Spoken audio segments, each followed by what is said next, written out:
여러분 안녕하십니까? 시사쇼 정치다 김보건입니다. 9.19 군사합의가 6년 만에 사실상 폐기됐습니다.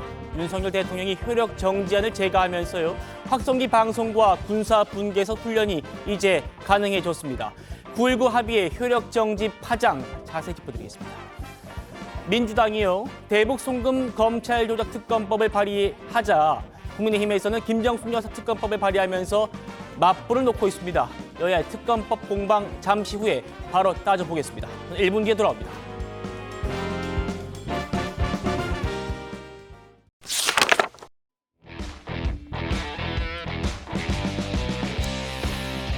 이번 주 금요일에 이화영 전 경기도 부지사에 대한 이 쌍방울 불법 대북 송금 사건의 1심이 선고가 됩니다.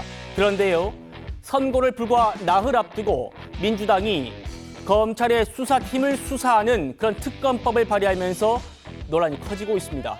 오늘 법정에 출석한 이 대표의 표정, 영상 먼저 준비했습니다.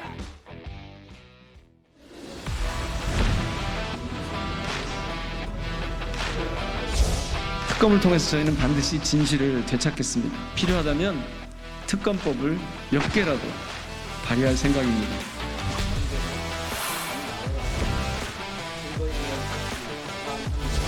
이러한 특검법 발의는 입법권을 남용한 것이고 법치주의의 근간을 허무는 것입니다.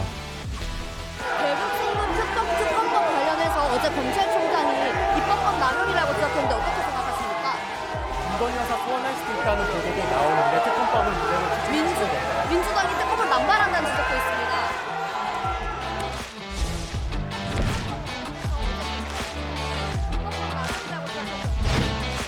이원석 검찰총장이 저희가 발의한 특검법안에 대해서 아주 뜬금없는 헛소리를 하고 있기 때문에 민주당은 22대 국회가 열리자마자 이재명 대표 사법 리스크 뒤집기를 시도하고 있는 것으로 보입니다.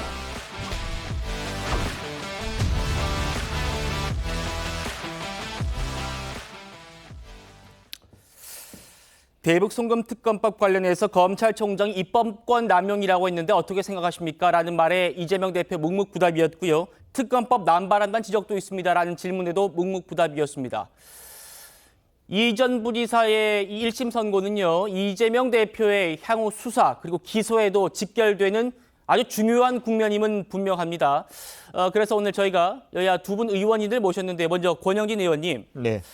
이화영 씨가 제기했던 이 검찰청 술판 의혹이요. 이거 사실상 거짓으로 판명이 난 건데 1심 선고 나흘 전에 지금 특검법을 민주당이 들고 나왔단 말입니다. 어떻게 바라보시나요?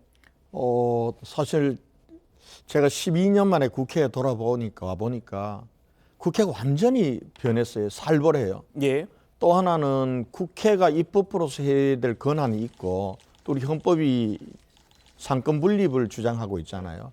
근데 국회가 다수당만 되면 뭐든지 다 입법권뿐만 아니라 행정부의 권한과 사법부의 권한까지도 국회의 법률로서 다 장악하려는 그런 것들이 보여지는데 결과적으로 지금 민주당이 지금 대북 송금과 관련돼서 특검하겠다. 이거는 뭐 대북 송금을 수사했던 검사들을 특검을 하겠다는 거 아닙니까? 네. 근데 결국 기승전결 끝에 가면은 이재명 대표하고 연관인 게 이재명 대표의 방탄용이다라고 볼 수밖에 없는 것이 지금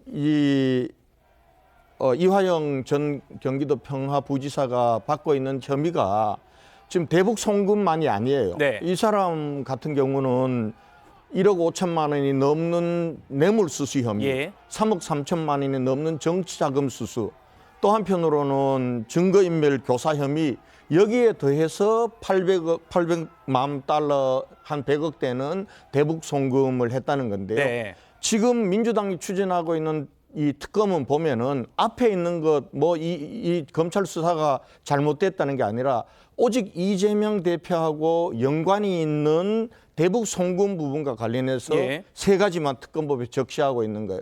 이렇게 놓고 보면은 누가 보더라도 지금 15년 구형을 받아서 나흘 후면은 1심 선고가 나오는 그런 범죄 의혹을 가진 사람에 대해서 특검으로 그 수사가 잘못됐다는 것을 하겠다고 특검법을 발의하는 것은 네. 검찰에 대해서 겁박하는 것이고 사법부의 판단에도 영향을 주고 결과적으로는 이재명 대표를 방탄하겠다는 것밖에는 안 된다, 그렇게 보여집니다. 결국 이번 특검은 이재명 방탄용이다라는 게 지금 여권의 얘기입니다. 바로 민주당 질문해보죠. 복귀양 의원님 안녕하십니까?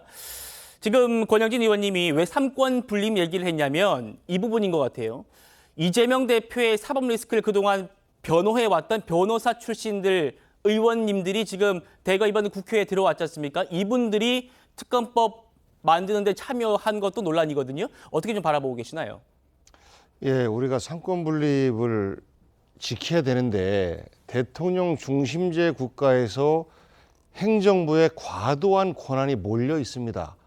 대통령이 사실상의 집행권을 갖고 있고 법의 허술함을 시행령으로 메꾸면서 사실상 본인들의 권한을 최대한 더 넓혀가고 있는 이 현실 속에서 네. 검찰 또한 대통령의 집행권의 그 안에서 작용하기 때문에 객관적이고 국민들 눈높이에서 이 궁금한 점을 풀어줄 수 있도록 수사가 진행돼야 되는데 그렇지 못하다.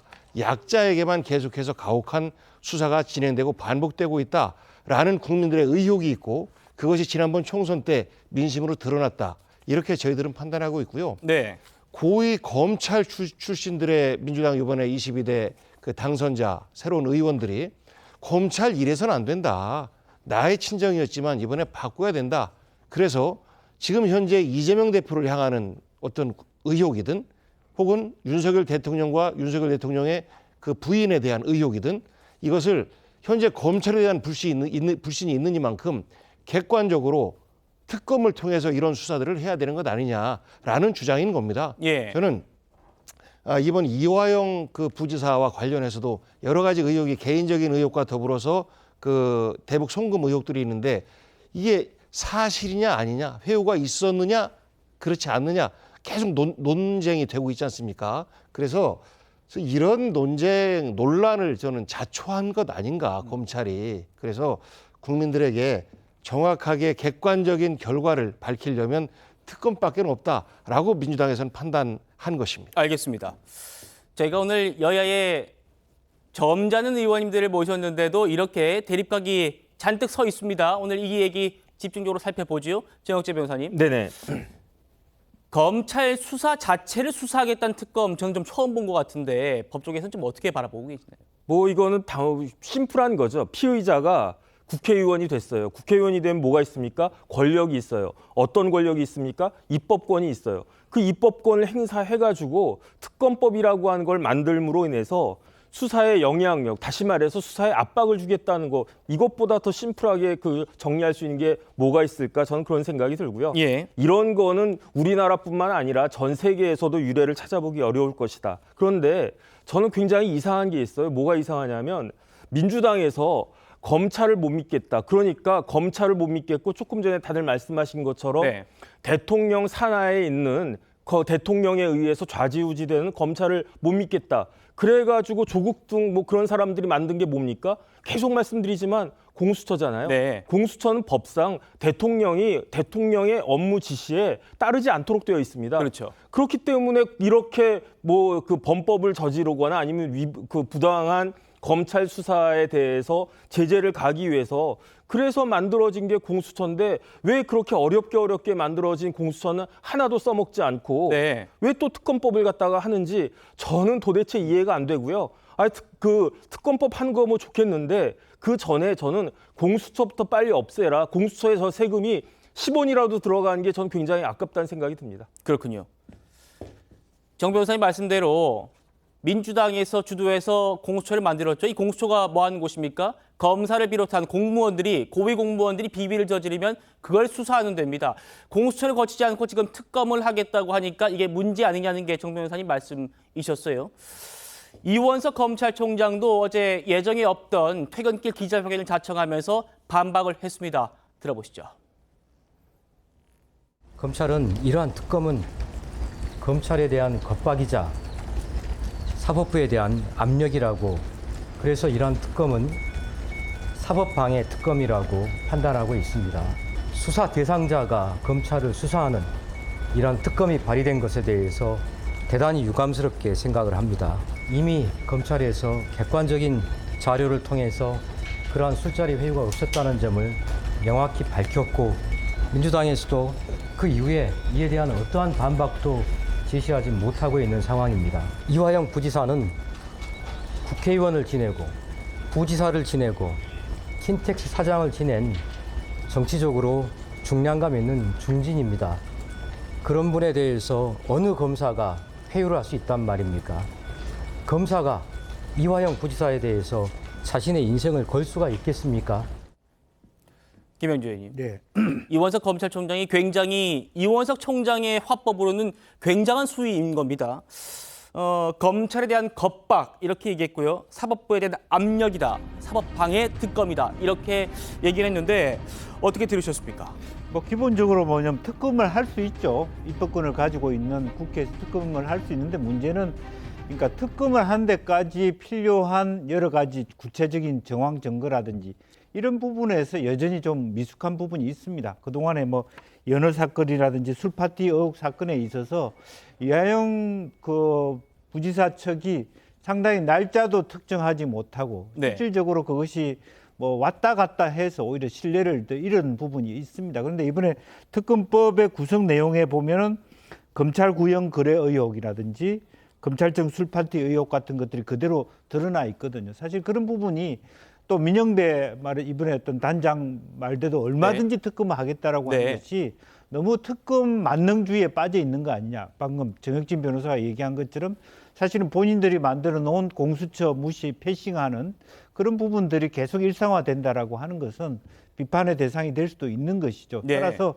뭐 특검을 할 수 있는 권한을 민주당이 갖고 있다. 뭐 여야 모두가 갖고 있다는 부분에 대해서 정당한 절차와 충분한 증거 정황으로 통해서 특검을 할 수 있는데 조금 지금 현재 나오는 특검이라고 하는 부분은 조금 정황 증거상 물론 이런 부분은 있죠. 이 사건 전체가 기본적으로는 이재명 경기지사의 어떤 변호사비 대납 사건으로부터 비롯된 별건 수사라고 하는 부분 혹은 뭐 말하자면 김성태 회장의 쌍방울의 주가 조작 사건과 연계돼 있다라는 예. 부분 이런 부분을 조금 더 민주당이 좀 강도 높게 내사를 통해서 국민들과 소통하고 그래서 이제 특검의 정당성을 좀 가져갈 필요가 있는데 그 부분이 아직까지 미약하기 때문에 오히려 검찰총장으로부터 여러 가지 논쟁이 돼 있는 거 아니냐. 또 그는 시기가 시기인 만큼 뭐 7일 날 있을 말하자면 판결을 앞두고 있는 부분에 있어서도 네. 또 하나의 논쟁이 된다 그렇게 보여집니다. 예.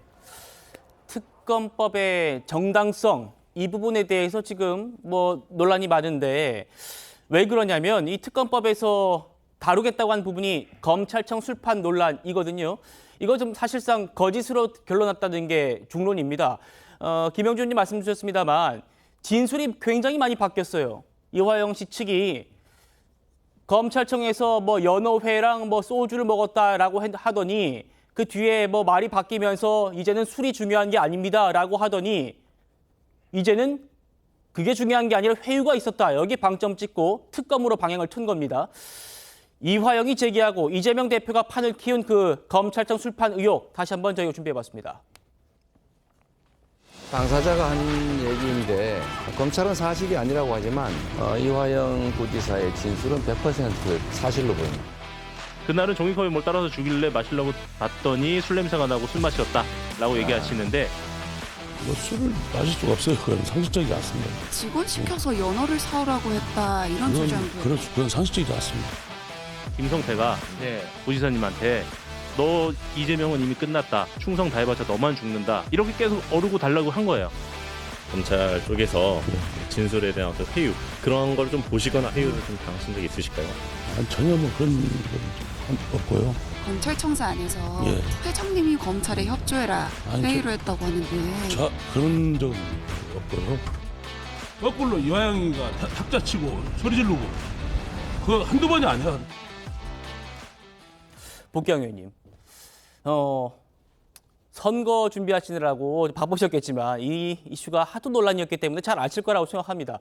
방금 보셨던 이화영 씨 측의 김광민 변호사, 민주당의 경기도의원이기도 한데 이분이 김성태 전 회장과 이화영 전 부지사가 만나서 뭐 술을 마셨다 이렇게 말한 뒤에 또 뭐 술은 안 마시고 입만 댔다라고 바뀌었고 뭐 이렇게 계속해서 말이 바뀌었어요. 그러다 보니까 이 검찰청 술판 의혹은 신뢰도가 좀 떨어진 거 아니냐, 사실상 거짓 아니냐. 여권에서는 제2의 청담동 술자리 의혹 아니냐 이렇게 얘기를 했단 말입니다. 어떻게 좀 바라보십니까? 그러니까요. 잘 모르겠어요. 우리 국민들도 어느 주장이 옳은지에 대해서 굉장히 혼란스러우실 것 같아요. 네. 그만큼 과거에 검찰이 했던 행위들이 있는 것 아니겠습니까? 아까 김영주 의원님 말씀하신 것처럼 이 사건이 대북 송금 사건으로부터 파도 안 나오니까 엉뚱한 대로 튀어서 이제 그 부정비리 사건과 뭐 또 다른 사건으로 이렇게 이제 연결된 건데 네. 그것부터 탄생부터가 이거는 정당하지 못하다라고 생각하는 국민들이 많이 계신 겁니다. 대북 송금이 아닌 쌍방울의 주가 조작을 통해서 실제 쌍방울의 그 자회사가 상당한 부분의 이익을 봤다라고 하는 것은 객관적 사실이에요. 그것은 이미 증거가 충분히 있습니다. 네. 그러면 과연 그것과 그 대북 송금 또는 그 쌍방울의 대북 사업이 갖는 연관관계 이런 부분에 대해서 먼저 해명을 해야 되는데 안 해요. 오죽하면 국정원에서도 결국은 주가 조작 사건이다. 뭐 이런 이야기도 있었다라는 것 또한 주장한 사람은 사실이다라고 하고 또 일부에서는 가짜다라고 주장하는 것 아니겠습니까? 네. 무엇이 진실인지 우리 국민들은 너무 혼란스러워합니다. 그리고 이러한 수사 방향과 전개 과정에 대해서 검찰이 제대로 못했어요. 그동안의 검찰의 수사 방식 회유 있었다, 형량 거래 있었다, 아마 국민들은 당연히 있었을 거야라고 생각할 거라고 저는 생각해요. 네. 그렇기 때문에 검찰에 대한 신뢰도를 높이기 위해서라도 스스로 명백하게 사실을 밝힌다 해도 우리 국민들이 못 믿습니다. 그러면 저는 우리 검찰에 대한 신뢰를 높이기 위한 과정에서라도 저는 검찰이 스스로 제3수사기관에서 우리를 조사해봐라 라고 당당하게 나서는 것이 오히려 국민들에게는 검찰이 오히려 검찰의 주장이 옳을 수 있겠네 라고 여기게 되지 않을까 싶습니다. 의원님, 저는 이제 이화영 씨 측의 주장의 신뢰도를 여쭤본 건데 검찰의 신뢰도라고 좀 말씀을 받았어요. 똑같은 겁니다. 똑같은 겁니까? 이화영의 신뢰도 예를 들어 술을 마셨다 안 마셨다 그 잔 속에서 술 냄새가 났는지 안 났는지 이것들이 서로 공방이 있는 것 아니겠습니까? 네. 창문이 어디로 뚫렸느냐 이런 것들도 기억의 혼란 속에서 잘못된 주장을 할 수도 있어요. 근데 근본적으로는 이화영 또는 이화영 주변인들에 대한 회유와 압박이 있었다. 그리고 우리 국민들이 볼 때는 주범은 김성태인데 김성태는 바깥으로 활보를 하고 다니네? 라는 거지 않습니까? 이거 정말 이상하네. 검찰이 김성태에 대해서는 뭔가의 거래를 위한 조치가 있었나 보다라고 생각할 수 있는 게 지금의 상황이란 말이죠. 그래서 주범 김성태는 현재 밖에 있고 그리고 그 보조 종범이었던 이화영은 안에 있고 이런 것들에 대해서 이화영의 주장이 다 거짓이냐라는 것에 대해서도 우리 국민들이 그렇게 받아들이지 않고 있다라는 부분에 대해서 설명드린 겁니다. 알겠습니다. 그러니까 이화영 씨 측이 아무리 거짓말을 하고 뭘 해도 검찰이 그동안 올바르게 수사를 해오고 했으면은 지금 같은 공방이 됐겠느냐, 같은 사람들 아니냐 이런 말씀 같아요. 결국에는 지금 복 의원님도 이 쌍방울 대북 송금 이 의혹에 대해서 남북 합작 주가 조작 이렇게 또 말씀을 옮겨갔어요. 그래서 지금 이게 민주당의 주장이기도 합니다. 이재명 대표와 대북 송금 논란은 애초부터 무관하다는 주장이에요. 계속 한번 들어보시겠습니다.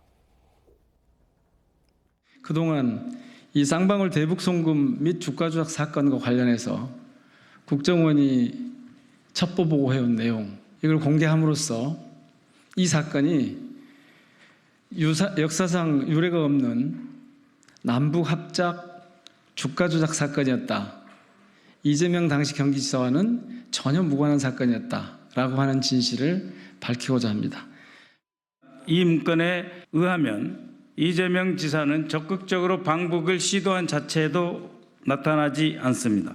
이재명이 관여되지 않았다는 것이 전혀 어렵지 않게 확인됨에도 불구하고 오히려 이 자료의 일부를 활용하여 조작하려 했다.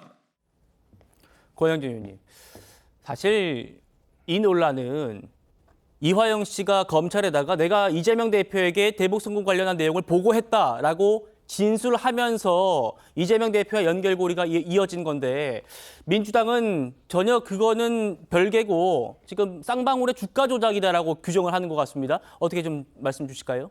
그거는 이제 수원지검에서 그 압수수색, 국정원 압수수색을 하면서 나온 문건에 민주당은 거기에 주가 조작 부분은 있다라고 하면서 이거는 주가 조작 사건이다, 이걸 조작하고 있다고 얘기하잖아요. 그러나 검찰에서는 그 기록에 보면 국정원 자료에 보면은 또 불법 대북 송금 경위에 대해 상세히 있는데 민주당이 그거는 싹 빠져놓고 주가 조작 혐의 부분들로만 딱 부각한다라는 거거든요. 근데 이 부분들은 저는 처음에 이화영 부지사에 대한 저 회유, 술판 회유 나올 때 아니 저게 말이 되냐, 어떻게 검찰이 아무리 어리석든 하더라도 아니 검사가 자기 검사실에서 피의자들 불러놓고 술판 벌리면서 회유하는 게 상식적으로 되겠어요. 그런데 그 이후에 나오는 거 보니까 이화영 씨 측이나 이화영 본인이나 변호사의 진술이 계속 장소도 여기라 그랬다가 또 다른 데로 얘기하고 날짜도 6월 30일이라고 했다가 7월 3일,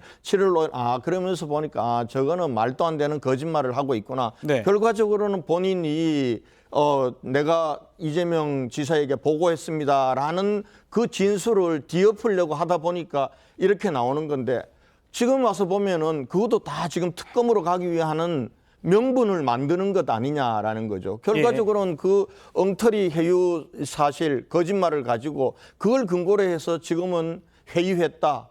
그래서 수사가 잘못됐다. 수사 검사들 특검 회의된다. 이렇게 가고 있는 거 아니겠습니까? 그런데 사실 이제 나흘 후면은 선고 공판입니다. 아무리 우리 대한민국 판사들이 그렇다 하더라도 이게 회유에 의해서 잘못된 수사인지 아닌지 그러면 무죄 나올 거 아닙니까? 그걸 기다리지 않고 나흘 전에 특검하겠다고 수사 검사들을 수사하겠다는 게 명백히 보면 외압을 행사하고 재판부에 대해서 압력을 가하려고 하는 의도가 뻔한 거죠. 네. 그 결국은 이재명 방탄하기 위한 거죠. 네. 알겠습니다. 정 변호사님. 네네. 그러니까 지금 권 의원님은 나흘 뒤면 그렇게 자신 있으면 나흘 뒤에 1심 선고 기다리면 되지 왜 갑자기 특검 들고 나왔냐 이 말씀이거든요. 네네. 이게 이제 이화영 부지사 관련된 재판이 4월 8일에 끝났어요. 결심이 됐단 말이에요.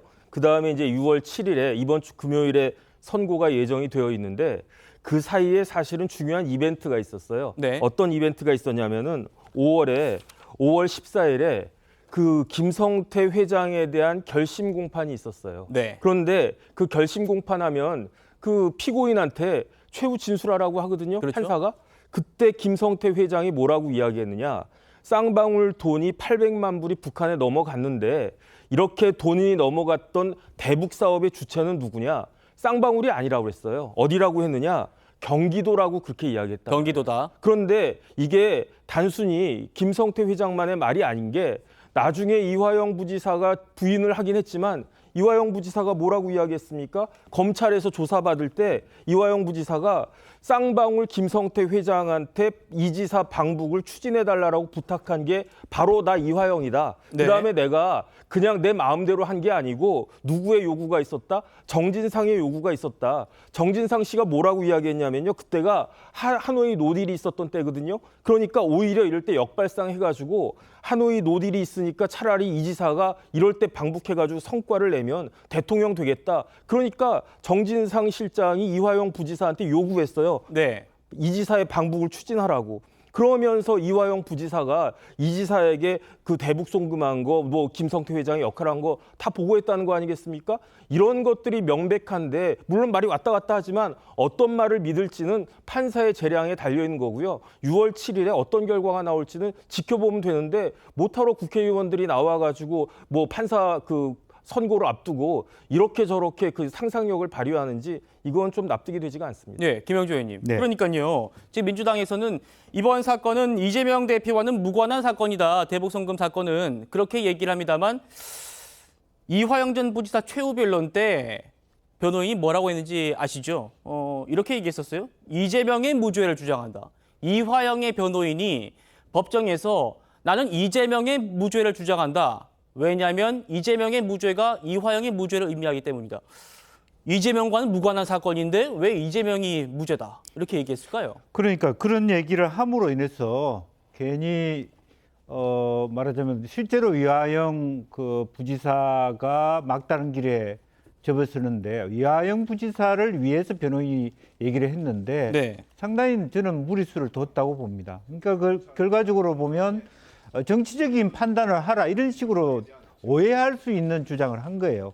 그러니까 사실은 이게 이화영 부지사가 유죄면 이재명 대표도 유죄가 될 가능성이 있을 수 있다는 것을 이화영 변호사가 인정한 꼴밖에 되지 않아요. 사실 네. 이것은 스스로 마이너스된 결과입니다. 네. 따라서 역으로 보면 정치적으로 해석해서 사실은 이재명 대표가 앞으로 잘 되면 당신들 재미없어 이렇게 느껴질 수 있는 그런 오해할 수 있는 얘기를 한 거예요. 말 그대로 이 재판 자체는 사실은 검찰이 실질적으로 이화영 그 부지사와 이 사건에서 이재명 대표와의 연관성을 어떤 내용을 갖고 있는지 모르겠어요. 그러나 아직까지 드러난 게 별로 없단 말이에요. 그러니까 미리 오히려 이화영 변호사가 이재명 대표하고 연관성을 오히려 스스로 먼저 발설을 함으로 인해서 더 문제를 심각하게 했다. 저는 그렇게 보여지고요. 예. 또 그렇기 때문에 이화영 역으로 보면 이화영 지금 부지사가 유죄임을 확정한 상태에서 더 이상 할 말이 없다는 것까지를 스스로 발설한 것과 마찬가지입니다. 예. 결과적으로 이 말 하나로 인해서 이재명 대표는 이재명 대표대로 부담을 가질 수밖에 없게 돼 있고요. 재판부는 재판부대로 더 엄격한 판단을 내릴 수밖에 없는 부분이 됐다. 저는 그렇게 생각합니다. 알겠습니다. 김영조 의원님께서 생각을 해볼 지점이 많은 말씀 주셨습니다. 금요일에 과연 재판부 그리고 이재명 대표의 반응은 어떨까요? 이화영 1심 이후에 한번 지켜보도록 하겠습니다. 민주당이 지금 이렇게 22대 국회 개원 이후에 일특검을 한다 이런 얘기까지 듣고 있는 상황인데 국민의힘도 맞불 성격을 놓고 있습니다. 바로 김정숙 여사의 특검을 추진하겠다 이런 목소리들이 나오고 있는데요. 박수영 의원이요. 김정숙 여사의 그 타지마할 방문 일정을 문체부 공무원들이 이거 다 문제가 될 수 있다라고 다 알고 있었다 이렇게 주장을 펼쳤습니다. 들어보시겠습니다. 단장이 문체부 장관이었는데도 불구하고 우리 공군 2호기 대통령 전용기에는 문체부에서 딱 두 사람만 타고 갔습니다. 장관과 보좌관. 그러니까 문체부는 겉돌고 사실 김정숙 여사의 외유를 위해서 전용기가 이용됐다는 의심을 할 수가 있는 것이고 김정숙 여사가 가서 다른 행사들 했다 하는 부분은 들어있는데 타지마할 부분은 완전히 빠져 있는 것이죠.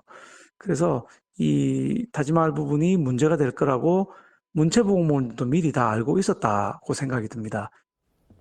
자, 보 의원님. 네. 한 매체 보도에 따르면은 대표단, 그러니까 인도 타지마할 김정숙 여사의 수행단을 했던 그 문체부 실무진들이 김 여사와 함께 이 타지마할을 방문하지 않고 곧바로 한국으로 귀국했다는 보도까지 나왔습니다.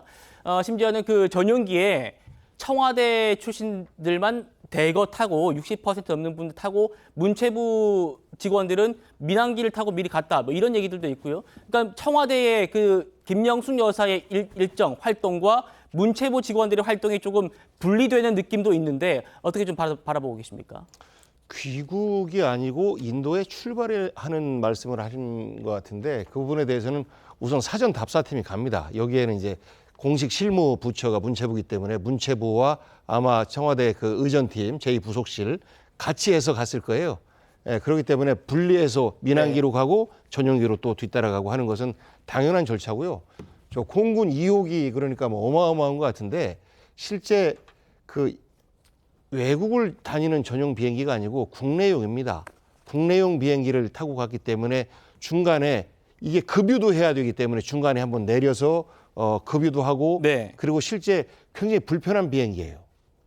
그래서 마치 전용기를 통째로 타고 갔다라고 하는 것 자체가 호화 아니냐 이런 의혹을 가질 수가 있는데 국내용 비행기로 최소한 다만 국빈으로서 그쪽에서 초청을 했기 때문에 전용기를 사용하지 않을 수 없었다라는 말씀 하나 드리고 그다음 특별 수행과 그다음 단장이 장관인데 이 주객이 전도된 거 아니냐? 그렇습니다. 형식적으로는 주객이 전도됐지만 내용적으로는 인도의 요청대로 최고위급 인사를 요청을 했고 여기에 대해서 우리가 답을 한 것 아니겠습니까? 그래서 초청장이 있었느냐 없었느냐 이런 뭐 논쟁도 있습니다만 실제 객관적으로 다 존재합니다. 다 존재하는데 지금 여권에서 밝히지 않고 있는 거예요. 대통령 기록관에 가보면 왜 그것도 압수수색하지 그랬습니까? 그러면 다 있어요.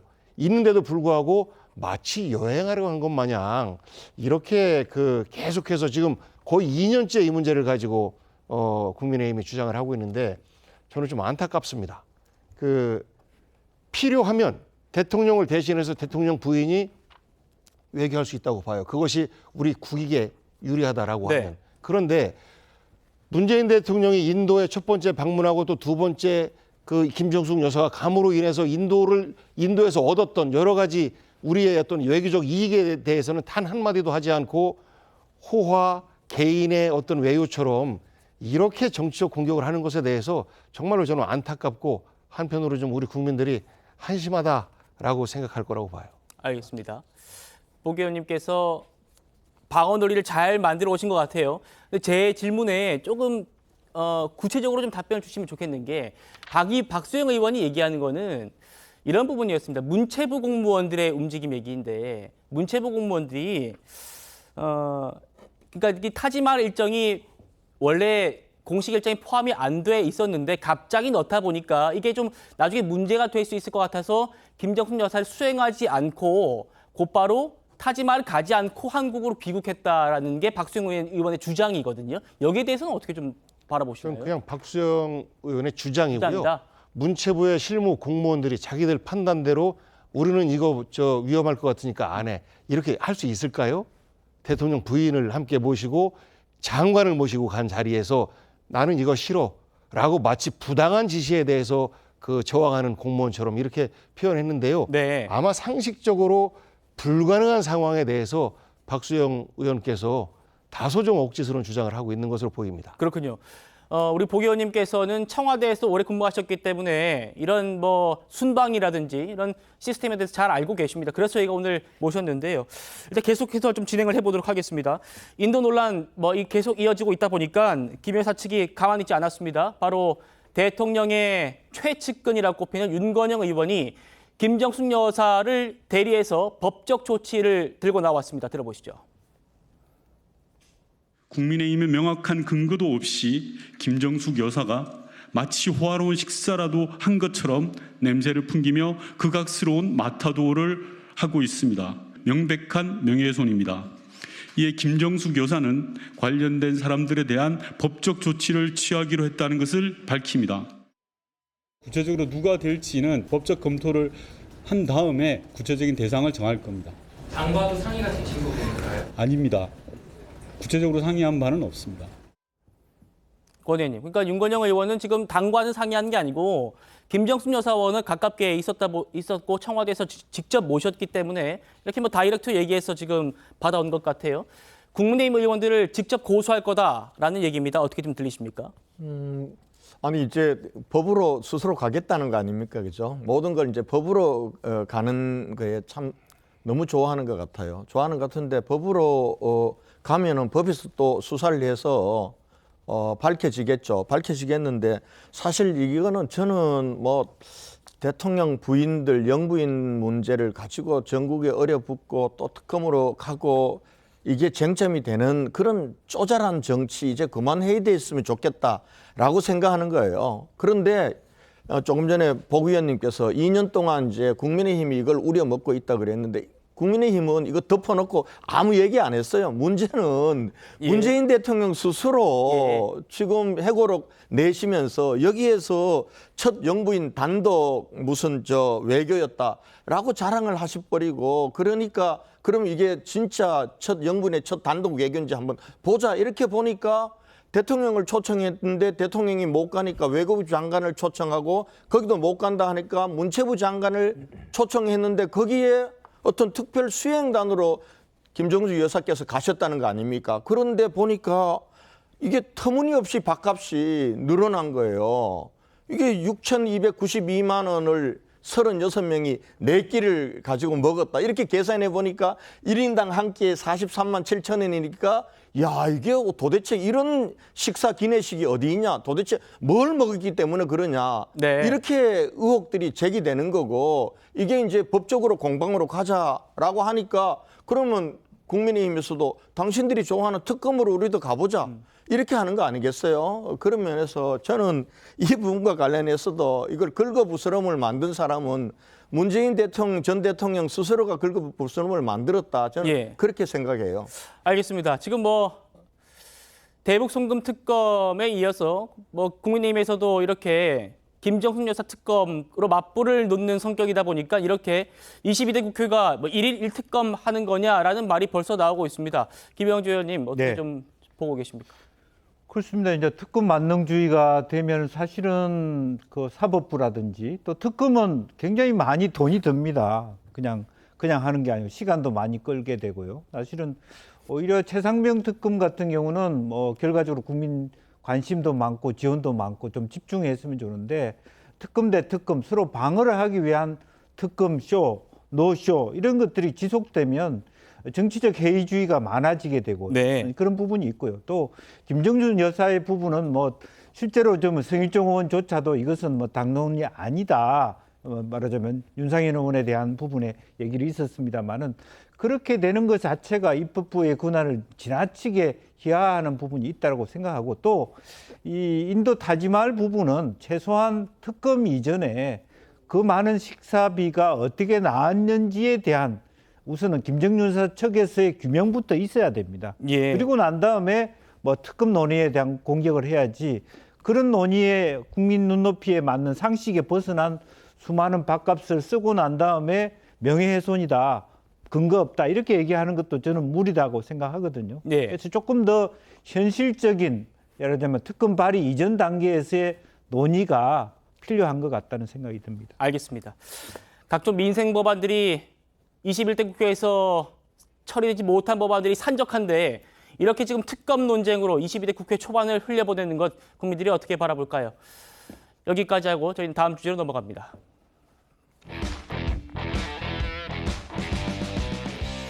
이재명 대표의 부인 김혜경 씨의 재판 새로운 내용 좀 나와서 저희가 짚어드리려고 합니다. 어제 수원지법 출석 모습부터 만나보시겠습니다. 재판에서 기소권 외 얘기 나오는 부분에 대해서 이재명 선생님 하실 말씀 있으시죠? 김혜경 씨가 흑괴물로 법화 비용 보전했다고 하는데 하실 말씀 있으신가요? 보신 것처럼 아무 말도 않고 재판정으로 들어가는 모습이었습니다. 시청자 여러분 잘 아시는 것처럼요. 지난 대선 경선 때 김혜경 씨가 민주당 의원 부인들한테 10만 4천 원 상당의 식사를 제공해서 공직선거법 위반 혐의를 받고 지금 재판을 받고 있는 겁니다. 그런데 어제 재판에는 당시 김혜경 씨와 식사를 함께 했던 현직 민주당 의원의 부인, 제가 A씨로 통칭하죠.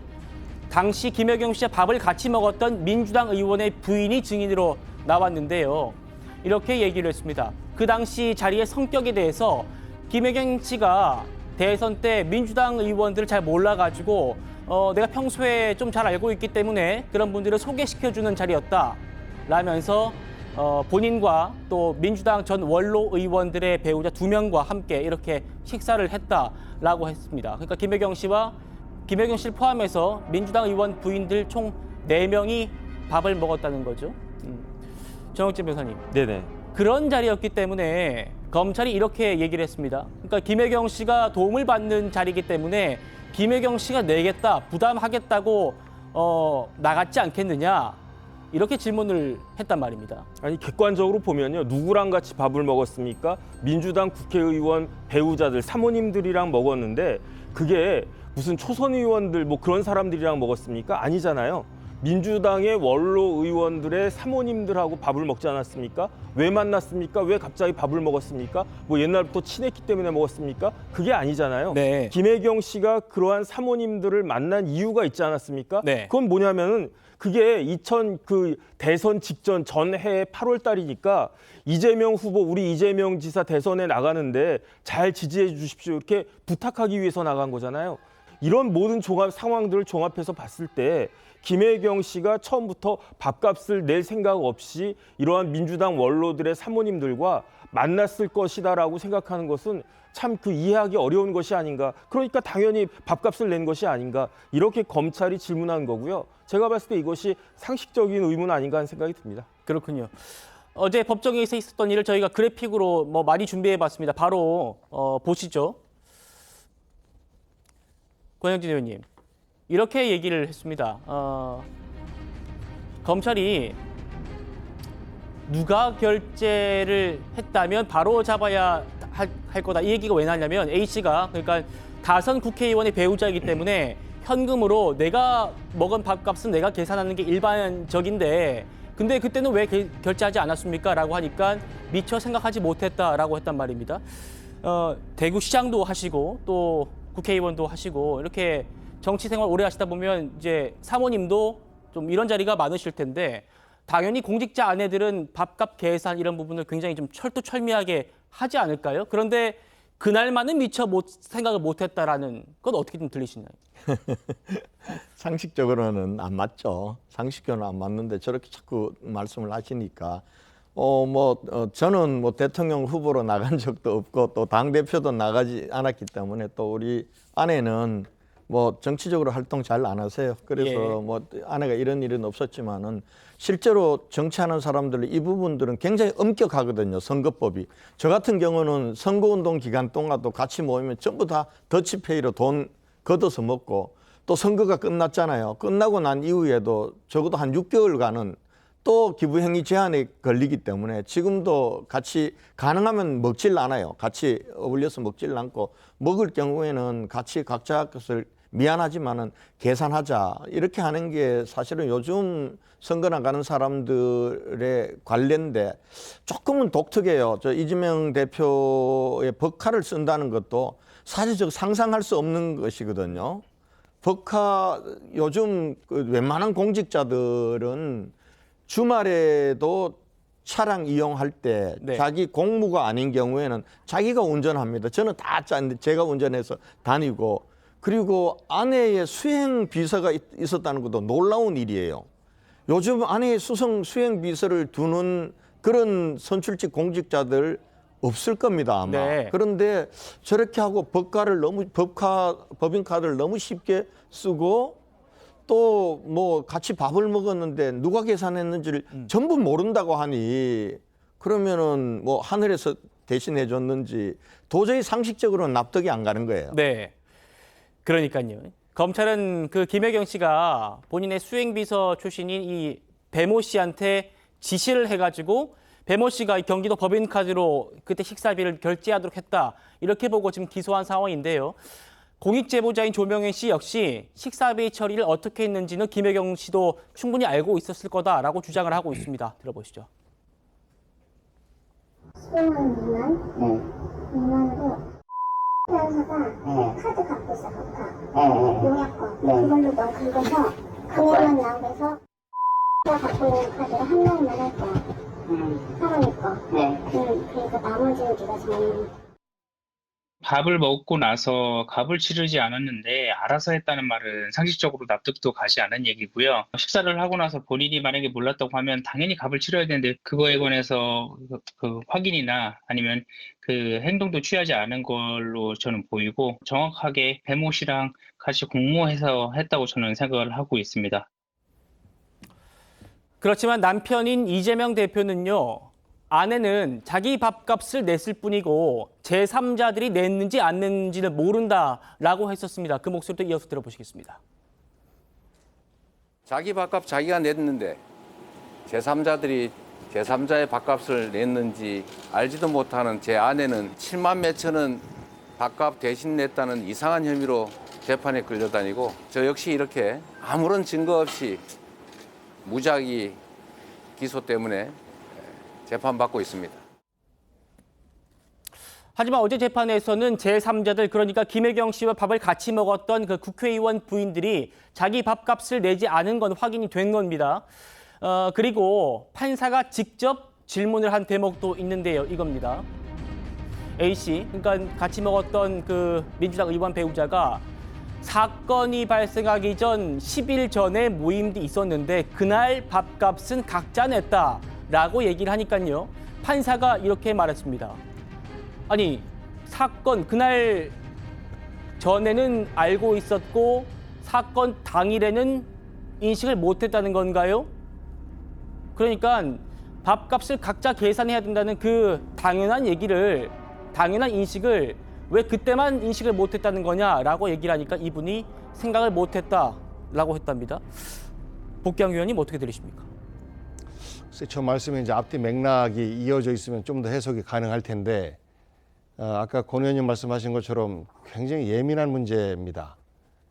그리고 저도 단체장을 해봤었기 때문에 사적인 경우에 직접 가서 계산하고 하기 불편하잖아요. 네. 그러면 이제 그 미리 현금을 그 같이 가는 분에게 맡겨놓든지 네. 혹은 향후에라도 이렇게 이 부분 내가 해서 드리거든요. 아마 다 똑같이 그렇게 했을 거예요. 특히나 아내 같은 경우는 더 조심을 해야 되는데 저 배모 씨라는 분이 이제 정무직으로 경고도에 들어가서 네. 그 저런 역할을 했다라고 하면 잘못된 거죠.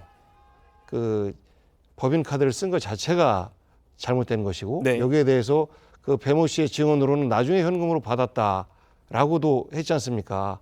그런데 이제 이런 것들이 바깥으로 나오는 것이 아까 처음 말씀드렸던 것처럼 시작과 끝이 전체적으로 함께 보도가 된다면 충분히 좀 해석을 할 수 있을 건데 현재 이 상태로 봤을 때는 매우 주의하지 못했다. 특히나 저 수행을 담당한 배모 씨는 자기 역할을 정말 못했다. 질책받아 마땅하다라는 생각을 하고 아마 저런 그 뭐 함께하는 어떤 수행을 두면 아마 저희들도 굉장히 불행한 일을 당할 수 있는 이런 가능성이 좀 높아져 보입니다. 예. 보 의원님께서는 배모 씨의 그 좀 잘못된 점을 좀 집중적으로 좀 짚어주신 것 같아요. 하지만 이번 사건의 당사자는 김혜경 씨입니다. 그래픽 한번 계속해서 예. 정치적 책임은 물론 이제 본인에게 있는 겁니다. 네. 본인에게 있는 것인데 실제 세세한 그런 것까지 직접 다 못하거든요. 그래서 아마도 그것을 담당한 사람이 자기 업무를 정상적으로 잘 처리하지 않았을까라는 차원에서 함께 온 국회의원 부인들도 그저 그냥 그 별로 생각 없이 그때 있었던 것 같고 특히나 알겠습니다.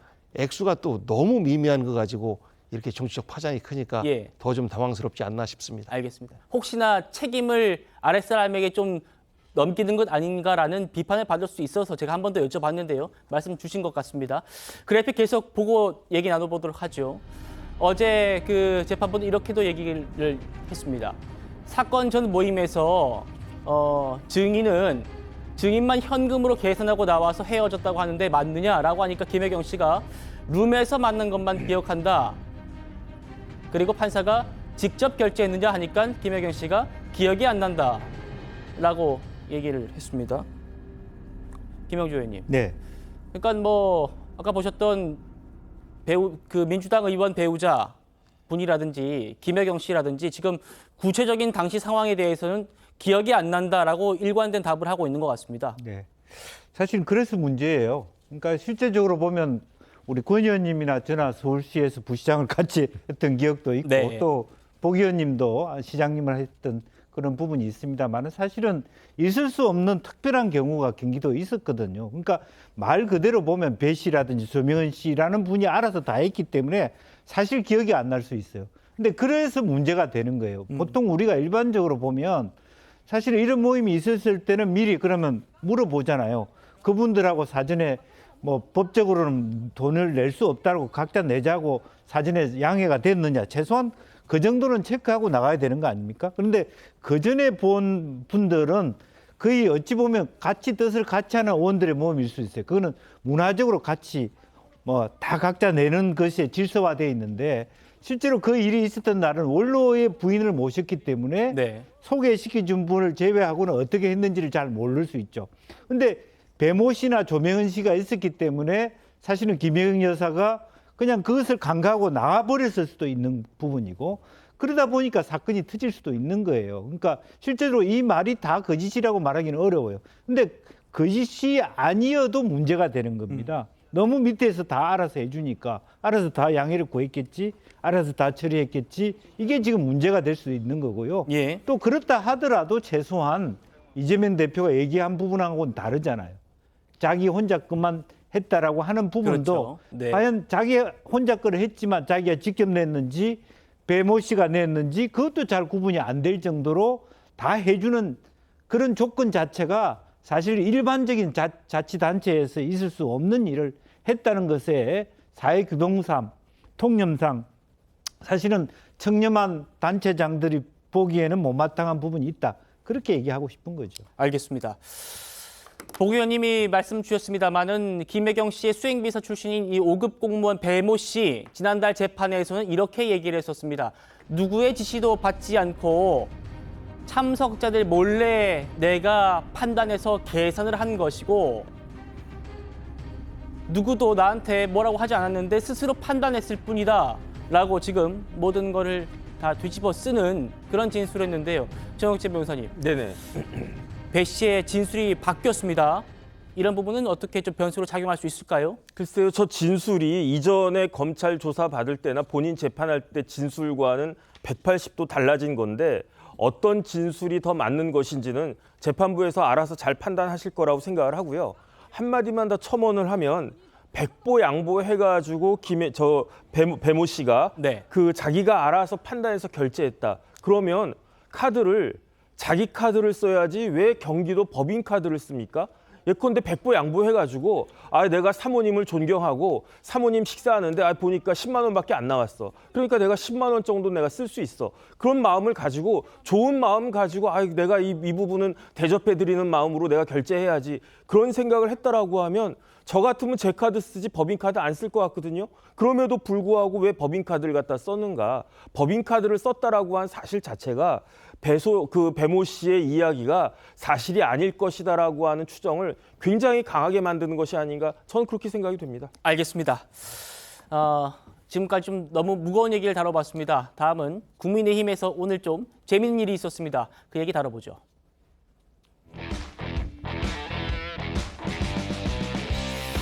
국민의힘이 오늘 가수 김은국 씨를 비롯해서 총선에서 지원 유세를 했던 그 연예인들에게 감사패를 전달했습니다. 바로 화면으로 만나보시죠. 경찰이 앞에 있어가지고 못 들어왔었어요. 근데 이게 마음대로 오셨어요. 자기도 처음 아니에요, 여기? 알겠죠. 보수 우파연들이 몇 분 있나 말씀을 해서 자리를 만들겠다. 이게 이제 오늘 이렇게 되는 게 맞습니다. 얘기를 해야 나요. 모르겠다 말씀하셔가지고.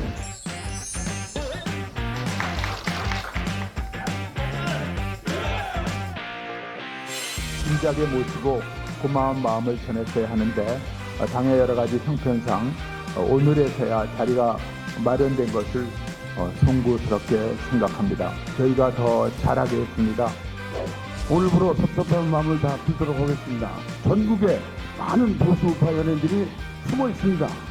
그분들이 대한민국을 위해서, 국민의힘을 위해서 마음 편하게 나올 수 있는 그런 터전을 마련해 주시면 진심으로 감사드립니다. 권 의원님. 네. 제가 들어보니까 김은국 씨가 권 의원님 유세 현장에도 갔더라고요. 네, 왔었어요. 이후에 좀 섭섭한 말씀을 많이 하셨는데 총선 이후에 좀 의원님은 고맙다고 말씀하셨었나요? 예, 나는 뭐 다녀가는 저는 사실은 김은국 씨가 저한테까지 오리라고는 생각 못했어요. 뭐 네. 워낙 가야 될 때가 많고 바쁘니까. 그런데 하루는 전화 와서 권 의원 내 한번 갈게.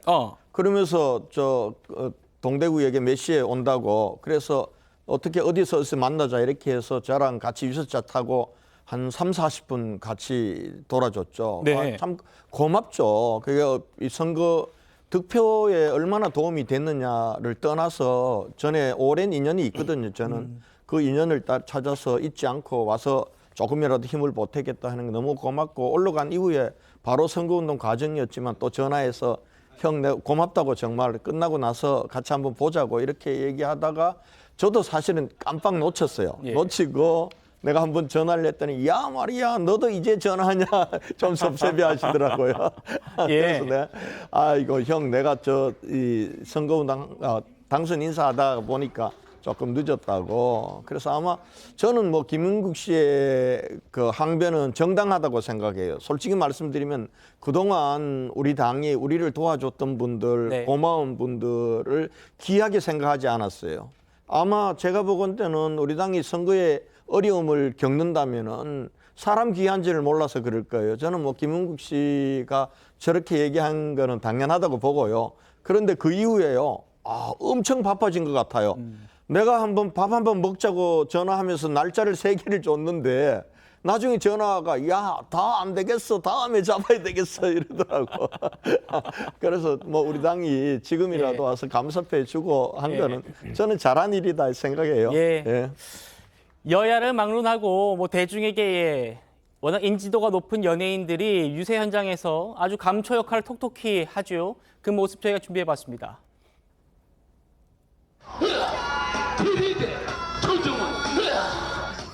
여러분의 소중한 한 표를 좀 부탁합니다, 여러분. 한 표 찍어주시면 고마워. 종로를 이끌고 종로를 키울 오늘의 주인공. 다시 아니요. 김민호는 여기 나오지도 않았는데 왜 그러세요?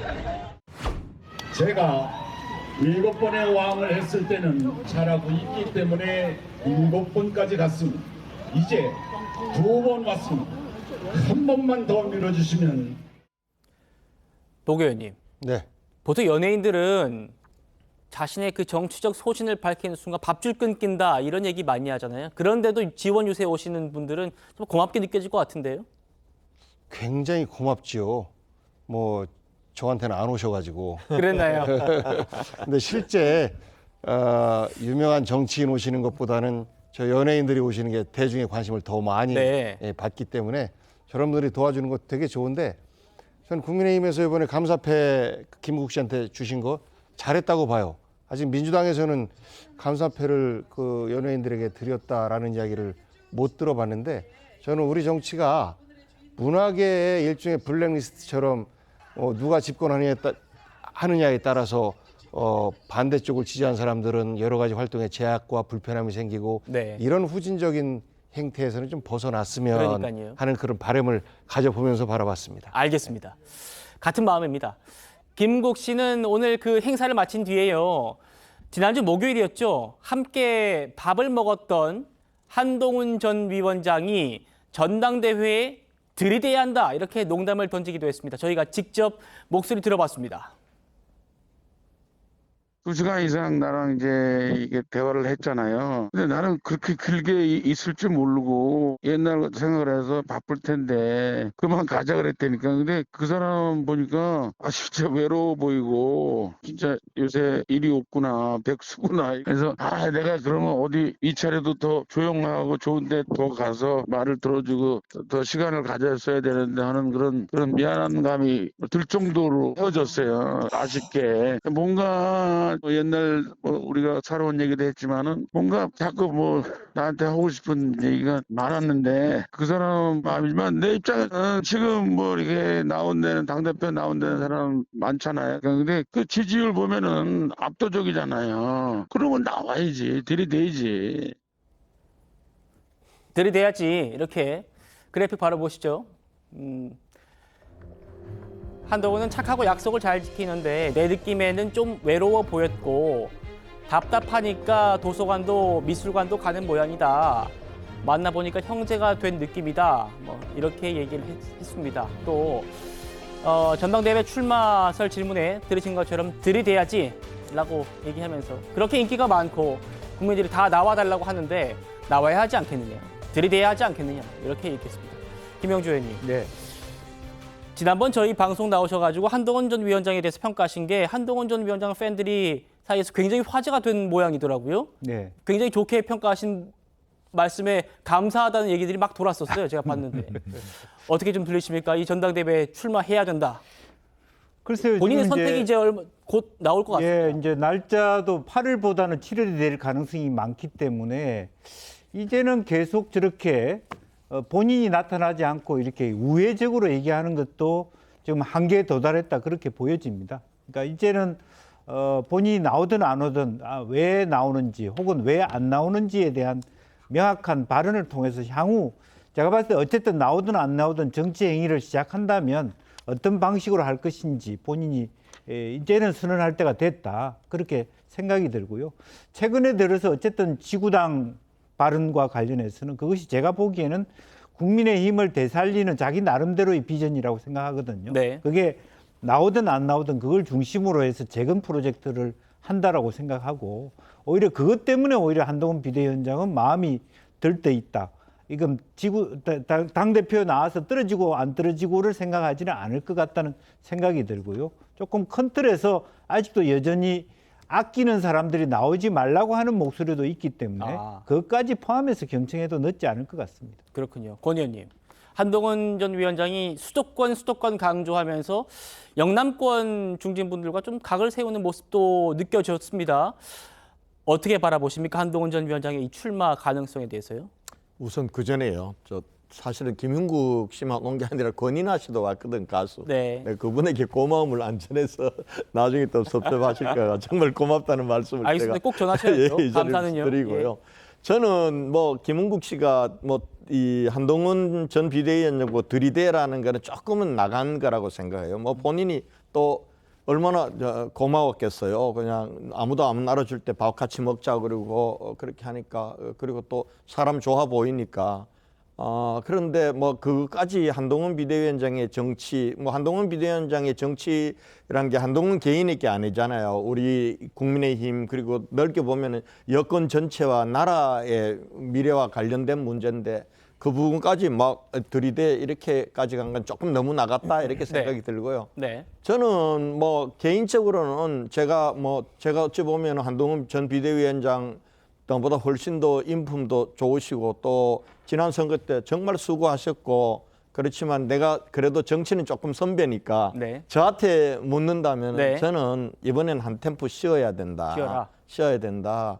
그리고 어찌 보면은 이 총선 참패의 책임을 스스로 지고 사퇴한 거 아닙니까? 그런데 그 자리를 메우는 이 선거에 다시 나오겠다는 것 자체가 나는 본인한테 본인의 원칙과 안 맞을 수 있다라는 생각이 들고요. 또 다른 한편으로는 또 한 위원장으로 인해서 우리 당 내부에 또 여권 전체에 균열이나 이런 것도 올 우려가 있어서 저는 조금 쉬었으면 좋겠다 이런 입장이에요. 그러나 본인이 또 의지를 가지고 또 분명한 비전을 가지고 나와서 당을 살리고 또 우리 여권 전체를 좀 튼튼하게 하겠다라고 한다면은 제가 반대한다고 안 나오는 건 아니겠죠. 그러나 제 개인적으로는 한동훈 위원장을 위해서 우리 당을 위해서 또 윤 대통령과 여권 전체를 위해서 한 템포 쉬어가는 게 상식이다, 순리다. 저는 그렇게 생각하고 있습니다. 본인과 전체를 위해서라도 한 템포 쉬어가달라.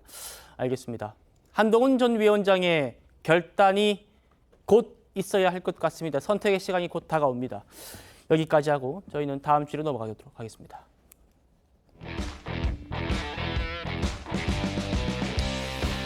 우리 정부가 2018년에 문재인 전 대통령과 북한 김정은이 합의했던 9.19 군사합의 효력을 전부 정지했습니다. 군사 분계선 일대에 군사 훈련이 가능해졌고 이제 대북 확성기 방송도 재개할 수 있게 된 겁니다. 국방부 입장 직접 들어보시죠. 남북 간의 상호 신뢰가 회복될 때까지 9.19 군사합의 전부 효력 정지를 결정했습니다. 이러한 조치는 그동안 9.19 군사합의에 의해 제약받아온 군사 분계선 서북 도서 일대에서 우리 군의 모든 군사활동을 정상적으로 복원하는 것입니다. 이러한 사태를 초래한 책임은 전적으로 북한 정권에 있으며 북한이 추가 도발을 감행한다면 우리 군은 적강끝 원칙하에 단호히 응징할 것입니다. 오늘 오전에 국무회의를 통과했고 오후에 윤석열 대통령이 재가하면서 조금 전인 오후 3시부터 이 9.19 합의의 효력이 정지가 됐습니다. 복 의원님, 지금 보시는 것처럼요. 2018년에 문 전 대통령과 김정은이 합의를 한 주요 내용인데 이 1번이 핵심입니다. 일체의 적대 행위를 중지한다 이건데 실제로 보면은 그동안 북한이 해안포 사격을 한다든지 미사일 쏜다든지 또 소형 무인기 침투도 있었던 것 같고요. 이렇게 합의를 위반해온 게 북한이었다라는 게 우리 군의 설명이거든요. 어떻게 좀 바라보십니까? 참 가슴 아프게 바라봤습니다. 그리고 안타깝습니다. 남북은 갈라져 있어도 하나의 나라입니다. 그렇기 때문에 아무리 어려워도 대화를 위한 노력들을 해야 되는데 결국은 이제 오물을 그 풍선에 달아서 보내는 이런 정말 전 세계적으로도 유례를 찾아볼 수 없는 이런 사태까지 발생을 했는데요. 네. 누가 먼저 잘못했느냐, 누가 더 많이 잘못했느냐라고 보면 뭐 객관적으로 봐도 북이 여러 가지 면에서 이 합의를 했으면 세세하게 이것을 지키고자 하는 노력들을 해야 되는데 그러지 못한 부분 아마 우리 대한민국 국민들 다 알 겁니다. 근데 북은 명시적으로 저 군사 합의에 대해서 효력을 정지한다라는 선언을 하지 않았어요. 그런데 우리는 국무회의를 통해서 절차적으로 저 효력을 정지한다라고 이미 전 세계적으로 알린 겁니다. 네. 그러면 객관적으로 저 군사 합의를 누가 먼저 정면으로 위배했느냐라고 했을 때 그 책임을 우리 대한민국이 먼저 질 수 있는 이런 소지 또한 배제할 수가 없다라는 네. 생각을 해요. 네. 그래서 저는 굳이 왜 우리가 이것을 먼저 나서서 효력 정지를 해야 되는지에 대해서 잘 이해할 수가 없습니다. 그러니까 우리도 북에 삐라를 보냈고 이게 물론 이제 헌법재판소의 그 판결 때문에 삐라 보내는 것을 막을 수가 없어. 네. 민간인들이 한 것이죠. 그런데 이제 이에 대한 보복으로 북에서는 오물을 보내고 결국은 그 충돌이 계속해서 이어져 오는 과정에서 남과 북은 서로에게 불신하고 하다 보니 오늘 그 파기 선언까지 온 것인데요. 저는 정말 아쉬운 게 공식적으로 우리가 먼저 파기 선언을 할 필요가 있었느냐라는 부분에 대해서는 좀 아쉬움을 많이 갖습니다. 복 의원님, 제가 알기로는 지금 저희 자막도 나가고 있습니다만 북한이 먼저 그 전면 파기를 선언을 했었거든요. 그 이후에 이제 우리나라가 대응적인 성격으로 지금 한 것이기 때문에 선후 관계에 대해서는 좀 입장이 다른 건 아닌 것 같아요. 제가 팩트로 봤을 때는 북한이 먼저 파기를 한 것 같아요. 공식적으로라도. 네, 북이 그 선언을 어쨌거나 이제 그게 홍보의 수단이었는지 어쩌는지 모르겠지만 정부의 공식 결정 절차를 거쳐서 일종의 국가 간의 국가 형태의 조약을 파기한 이런 절차는 제가 못 들었거든요. 다만 그 남쪽이 약속을 지키지 않고 미국이 약속을 지키지 않기 때문에 무효다라는 말은 했습니다만 그렇죠. 우리도 말은 그렇게 할 수 있어요. 그런데 국가적인 절차를 거쳐서 이 정지를 하는 것, 이 부분에 대한 저는 그 아쉬움을 얘기한 겁니다. 그렇습니까? 저는 좀 생각이 좀 다릅니다. 일단 명시적으로라도 대외적으로 파기라는 선언을 했고, 그리고 지금 저희가 그림으로 보여드리고 있습니다만 실질적으로도 명시적으로가 아니라 실질적으로도 이렇게 도발을 많이 했기 때문에 우리 국방부 설명대로 이번 합의 파기는 북한이 먼저 하지 않았나 이런 전 생각을 갖고 있습니다. 지금 이번 조치에 대해서 여야의 입장이 다르긴 하거든요. 육성 목소리 저희 준비해봤습니다. 들어보시죠. 대북 확성기 재개, 또 대북 추가 제재 이런 방향으로 간다는 얘기가 있습니다.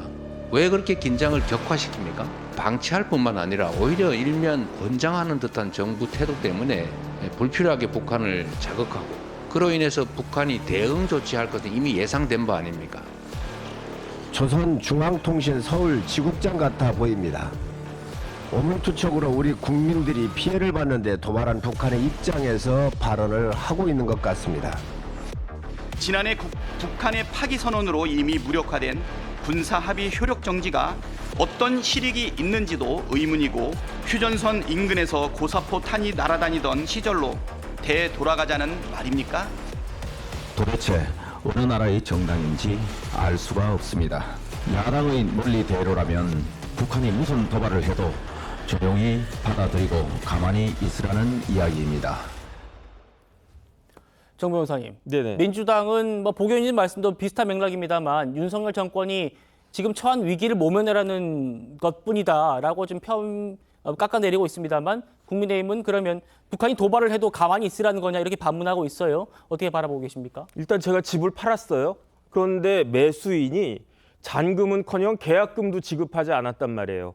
그런데 매도인인 제가 아무런 돈 한 푼 받지 않았는데 등기 넘겨줍니까? 만약에 그 믿지 그러면서 등기 넘겨주면 매수인이 어떻게 하겠습니까? 제3자한테 그 집 팔아먹으면은 저는 어떻게 보호받습니까? 법적으로 전혀 보호받지 못한다고요. 하물며 안보 문제에 대해서 이렇게 허술하게 대응을 한다? 나라 망한 뒤에 백번 후회해봤자 무슨 소용이 있겠습니까? 지금 조금 전에 복귀왕 의원님 말씀하셨지만 9.19 군사 합의는요, 북한이 2023년 11월 23일에 공식적으로 파기를 갖다가 했어요. 그러면 그때 이미 파기가 된 거예요. 지금 뭐 파기했다라고 우리나라 못하러 이야기합니까? 작년에 이야기했었어야지. 거기에다가 김정은이 뭐라고 했습니까? 작년 말에 대한민국은 동포가 아니라고 그랬어요. 대한민국은 뭐다? 적대국이다. 그것도 어떤 적대국이다? 제1의 적대국이다. 미국의 괴뢰다. 이렇게 이야기하지 않았습니까? 그러면서 상징적으로 어떤 걸 했냐면은 조국 통일 3대 헌장 기념탑이라고 평양 남쪽에 있었는데 김정일이 그거 몇백억 들여가지고 짓지 않았겠습니까? 그거 부셔버렸어요. 네. 북한은 저렇게 나오고 있는데 우리나라는 참 한심한 이야기를 하고 있다. 참 한가한 이야기를 하고 있다. 저는 그런 생각이 듭니다. 알겠습니다. 복 의원님 더 말씀하실 거 없으시죠? 저희가 팩트 부분을 좀 짚어드렸던 겁니다. 그러니까 네, 이제 예. 저는 저 선언이 그저 정치적 선언인지 아니면 우리처럼 절차와 과정을 거쳐서 이건 이제 법적 절차가 진행된 거 아니겠습니까? 그런 것인지에 대해서는 확인을 못했다라는 차원에서 말씀드린 것이고 저는 이미 백지화된 선언이다라고 할지라도 굳이 우리까지 그 효력 정지를 공식화시킬 필요가 있었겠느냐? 무인기 침투가 있으면 그 무인기 침투에 대비하고 대응하는 것을 더 세게 하는 것. 저는 뭐 그렇게 하는 것이 우리 대한민국다운 대응 아닌가라는 겁니다. 북한과 똑같은 방식으로 그들과 똑같은 국격으로 우리가 될 수 있겠습니까? 다르잖아요. 지금 북한이 그 합의를 실질적으로 파기하면서 우리 군의 대비 태세가 무너졌다는 지적이 많이 나왔었습니다. 정 변호사님. 아니 이렇게 한 거는요. 우리나라 법이 그렇게 되어 있어요. 우리나라에 어떤 법이 있냐면 확성기 금지법이 있습니다. 지금 우리나라가 만약에 확성기 방송하잖아요. 그럼 형사처벌 받습니다. 3년 이하 징역이나 3천만 원 이하 벌금에 처해지도록 되어 있는데 이게 어떤 법이냐면 남북관계 발전법에 돼 있어요. 어떻게 되어 있냐면은 남북 합의서 위반 행위를 하면은 형사처벌 받는데 남북 합의서에 합의된 내용 중에 하나가 확성기 하지 말라는 이야기거든요. 예. 그런데 예외 조항이 있어요. 어떤 예외 조항이 있냐면 대통령은 남북관계에 중대한 변화가 발생하거나 국가 안전 보장 등을 위해서 필요하다고 판단될 경우에는 남북 합의서의 효력의 전부 또는 일부를 정지할 수 있고 이렇게 정지가 됐을 때에만 확성기 틀고 그다음에 전단 살포하고 그래야지 이제 그 형사처벌 받지 않지 법대로만 한다라고 하면 이런 식으로 그 합의가 효력 정지가 되지 않았으면 그때 이제 군인들 다 형사처벌 받게 되어 있습니다. 제가 봤을 때는 우리나라 이 남북관계 발전법 빨리 개정해야 된다라고 저는 생각이 됩니다. 알겠습니다. 이번 사건을 바라보는 극명한 시각차를 저희가 좀 그대로 보여드렸습니다. 여기까지 하고 사건, 사고 다뤄보도록 하죠.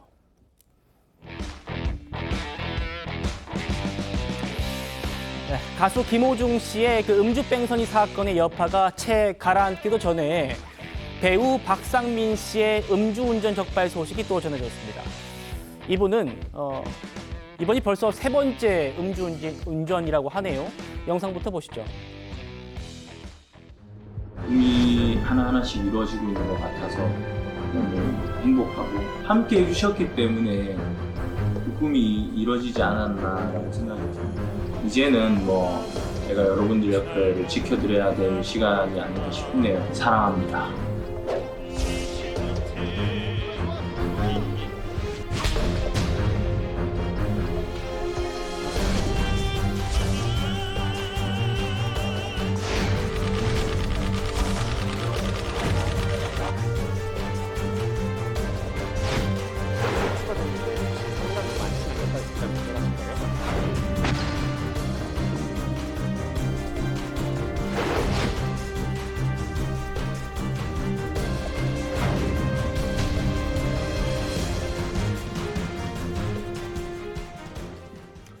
박상민 씨 면허 취소 수준의 상태였다고 지금 전해지고 있습니다.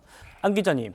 네, 오늘도 저희 나와주셨는데 일단 박상민 씨는 음주운전 혐의를 인정했다고 해요. 그리고 뭐 다행히 인적, 물적 피해는 없었다고 하는데 어떻게 된 일인지 좀 구체적으로 설명을 좀 해주시죠. 네, 지난달 18일입니다. 과천의 한 주점에서 지인들과 술을 마신 후에 오전 만취 상태에서 운전대를 잡았던 거죠.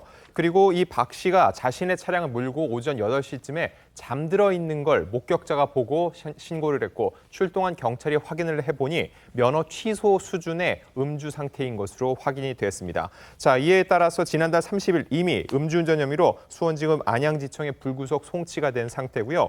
이 부분에 대해서 박상민 씨는 책임을 통과하고 심려를 끼쳐 죄송하다는 입장을 보였습니다. 네. 아무래도 앞서 요즘 김호중 씨의 음주운전 사건이 세간을 떠들썩하게 만들고 있는데 그 당시의 대처와는 많이 다릅니다. 하지만 이 사건 순서를 놓고 봤을 때 김호중 씨 사건이 이미 수면 위로 올라와서 사회적으로 시끄러운 와중에 또다시 음주 사건이 벌어진 거거든요. 그렇기 때문에 박상민 씨에 대한 시선은 여전히 곱지 않은 상황입니다. 그렇군요. 그런데 안 기자님, 박상민 씨 사건을 지금 김호중 씨 사건과 견주는 보도들도 많더라고요. 이게 보니까 박상민 씨가 첫 번째 음주운전 때 그때도 접촉사고 내고 도망가다가 경찰에 검거가 됐고 사고를 무마하려는 그런 시도들까지 있었다고 하더라고요. 네, 이번이 음주운전 세 번째라는 것 때문에 비판의 일선이 더 따가운데요. 일단 지난 1997년입니다. 그때 음주운전 접촉사고를 내고 그리고 달아나라 경찰에 붙잡혔는데 그 후에도 또 피해자에게 2천만 원, 목격자 경찰에게 각각 500만 원을 건네서 사건을 무마하려 했다는 혐의까지 받았습니다. 그리고 두 번째 음주운전은 지난 2011년이었습니다. 강남에서 술을 마시고 300m가량 운전을 하다가 적발이 됐고 이번이 세 번째입니다. 근데 보면은 연예인들이 이렇게 음주운전을 세 차례 하다가 적발된 사례가 꽤 있습니다. 지난 2016년에는 배우 윤재문 씨가 그런 사례가 있었고요. 2017년에는 가수 길 씨가 그랬습니다. 근데 공통점이 뭐냐면은 세 사건 모두 세 번째 음주운전 적발 때는 모두 차량 안에서 잠든 상태로 적발이 됐다는 거죠. 이거에 어떠한 뭐 인과관계가 있다고 볼 수는 없지만 적어도 앞선 처벌들이 너무 이게 약했기 때문에 결과적으로 또다시 음주운전을 불러왔고 음주 취소 상태로 세 번째 음주운전으로 적발이 된 게 아니냐라는 따가운 시선이 이어지고 있는 겁니다. 네, 이수정 교수님 오랜만에 뵙습니다. 네. 저렇게 큰 무리를 빚고도 또 음주를 하는 그런 심리는 도대체 무슨 생각입니까? 어떻게 바라봐야 됩니까? 문제는 이제 습벽이 뭐 알코올을 어느 정도 섭취하면 운전을 하지 말아야 되는데 어떻게 보면 처벌 수위를 높여야 이거를 멈출 수 있다. 이런 습관을 멈출 수 있다. 이렇게 이야기하시지만 문제는 합리적인 판단을 할 수 있어야 처벌 수위를 높이는 게 의미가 있는데 지금 이런 분들은 사실은 치료가 필요한 상태다. 이렇게 보입니다. 치료가 필요하다. 박상민 씨의 영화 장군의 아들 시리즈로 스타덤에 오른 그런 배우죠. 스스로도 나 대중의 사랑을 이렇게나 많이 받았다라고 웃으면서 말하기도 했습니다. 들어보시죠. 애들 신인 공모했을 때 그 품바 타령을 한 적이 있었어요. 쉬고 쉬고 돌아간다 막 이렇게 뒤집기를 이제 됐고 또 딴 거 해봐. 1, 2, 3편 나면서 그 한 4, 5년간을 진짜 김도환으로 살았으니 그 어린 나이에 그 진짜 많이 착각하고 살았었습니다. 진짜 내가 김도환인 줄 알았거든. 그때 한 5개월 반 정도 해서 그때 한국 영화 70년 방학 그 최다 흥행 기록 깨고요. 장군의 아들 2가 34만 그리고 3가 20만 뭐 한 120만 정도 들어온 것 같습니다. 지금 뭐 따지면은 뭐 명량보다 더 스코어였겠죠. 아버지 차 얻어 타고 딱 단성사 앞에 딱 내렸는데 진짜 김도환이 내리는 거지. 어깨 힘주고 딱 내렸는데 아무도 못 알아보는 거야. 안 기자님, 박상민 씨가 어떻게 음주운전 적발됐나 보니까 본인이 술 먹고 차에서 잠들었다가 이렇게 지금 적발된다고 하더라고요. 네, 맞습니다. 다른 사람들도 이렇게 적발되는 경우들이 있었나요? 네, 앞서 말씀드렸다시피 그 윤재문 씨 그리고 길도 이렇게 같은 사례라고 볼 수 있는데 연예인들이어서 꼭 그랬다고 볼 수는 없고요. 적어도 음주운전 같은 경우는 왜 상습 음주운전이라고 하죠. 네. 이렇게 습관이 되다 보니까는 본인들이 이렇게 술 먹은 상태에서 운전대를 잡고 결국 잠을 청하게 됐다는 얘기 자체가 엄청나게 취한 상태라는 거죠. 그래서 그 3명 모두 3번째 음주에 적발됐을 때 공통점 중에 하나가 면허 취소 수준이었다는 겁니다. 네. 면허 정지도 아니고 취소가 될 정도로 만취 상태에서 운전대를 잡았고 결국 그러다 보니까는 운전대를 잡은 상태에서 잠이 드는, 그래서 더 큰 사고로 벌어질 수 있는 그런 위험한 상황에 처했다는 거였죠. 그렇군요. 정 변호사님, 네네. 박상민 씨 이번에 3번째 음주운전이에요. 그러면 어떤 가중처벌 받게 되나요? 일각에서는 뭐 차량 몰수 얘기도 하던데요. 글쎄요, 이제 3번째이긴 한데 첫 번째가 언제였습니까? 97년. 두 번째가 언제였습니까? 2011년. 네. 14년 차이가 나요. 아. 그다음에 지금 2024년이니까 예. 13년 차이가 난다고요. 그러니까 예컨대 지금 가장 문제가 되는 것 중에 하나가 차량 몰수하는 경우가 있거든요. 그런데 그때 해당되려면은 중대한 사망 사고 같은 것들이 발생해야 되는데 다행히 이번 음주로 인해 가지고는 인적 물적 피해가 없었기 때문에 해당이 안 되고, 그다음에 5년 내 음주운전 2번 이상 하면서 상해 사고가 나야 되는데 지금 제가 말씀드렸다시피 3번째이긴 하지만 27년에 걸쳐서 3번이니까 네. 그러니까 조금 그런 부분들은 그렇고 그러니까 이제 결국은 기타 여러 가지 것들을 종합적으로 고려해서 이런 경우에 차량을 몰수할 수 있다, 이런 규정은 있지만 네. 워낙 이 인터벌이 좀 길기 때문에 그렇기 때문에 이게 과연 해당이 될까 하는 생각은 들고요. 다른 걸 다 떠나가지고 두 가지이거든요. 첫 번째, 박상민 씨 같이 유명한 사람이 저렇게 음주운전하면 네. 사회에 미치는 영향이 굉장히 큽니다. 그렇죠. 두 번째, 김호중 씨 사건으로 온 나라가 떠들썩한데 그럼에도 불구하고 또 음주운전을 할 생각을 갖다가 한다? 그러니까 이것도 말입니다. 상식적으로 말이 안 된다는 그런 생각이 들고요. 여기에 대해서 박상민 씨는 조금 더 엄한 처벌을 받는 것이 필요하지 않을까, 그런 생각은 듭니다. 네. 김호중 씨 소식도 이어가 보도록 하겠습니다. 김호중 씨의 일부 팬들이요, 우리가 그동안 100억 원을 기부했으니까 김호중을 좀 선처해달라, 이런 청원을 올렸다고 어제 저희가 전해드렸었는데요. 알고 보니까 그중에 4분의 3, 75억은 김호중의 앨범을 구입해서 전달했다는 겁니다. 엇나간 팬들의 목소리 함께 들어보시겠습니다.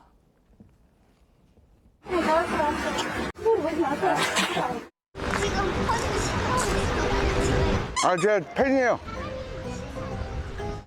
자기 남편, 남자친구이자 아들이자 조카이자 이런 마음으로 다들 그 활동을 하고 있는 거거든요. 이번에 그 표도 취소표가 있는 거는 그거를 또 이 팬들이 다 샀어. 앨범도 사실은 한 사람이 뭐 1,000대씩 사요. 1,000만 원씩. 많이 해요. 3, 4천도 봤어요.